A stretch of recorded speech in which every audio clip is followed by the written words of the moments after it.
ఇంకెంతకాలం మోసం చేస్తావు? ఇంకెంతకాలం ఈ రాష్ట్ర ప్రజల్ని మభ్యపెడతావు? 23 నెలల నీ పాలనలో రాష్ట్ర ప్రజల్ని అరిగోసబెట్టినావు, రైతుల్ని గోసబెట్టినావు, పేదల్ని గోసబెట్టినావు, రాష్ట్రంలో వ్యాపారాలు దెబ్బతిన్నాయి, పిల్లల చదువులు ఆగం చేసినావు, గురుకుల పాఠశాల పిల్లలు అనారోగ్యంతో ఆసుపత్రుల పాలైపోయినరు, రోజుకొకరు పిట్టల్లాగా రాలిపోతా ఉన్నారు. దేనికోసం ఉత్సవాలు జరుపుతావు? నువ్వు చేసింది ఏమైనా ఉన్నదా అని నేను అడుగుతా ఉన్నా.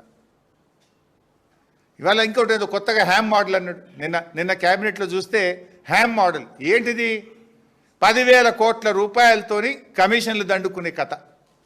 ఈ హ్యామ్ మోడల్ ఏంది? రేపు వచ్చే 10 ఏళ్ల దాకా రాష్ట్ర ప్రజల మీద అప్పులు పెట్టే బాధ్యత.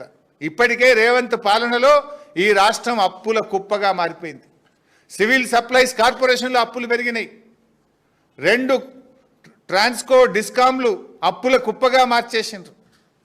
రాష్ట్ర ప్రభుత్వ FRBM అప్పులు గత 10 ఏళ్లలో ఎప్పుడూ తేనంత అప్పులు తెచ్చేసినారు. ఇప్పటికే ఏ సంవత్సరంలో కూడా ఇంత అప్పులు తేలేదు.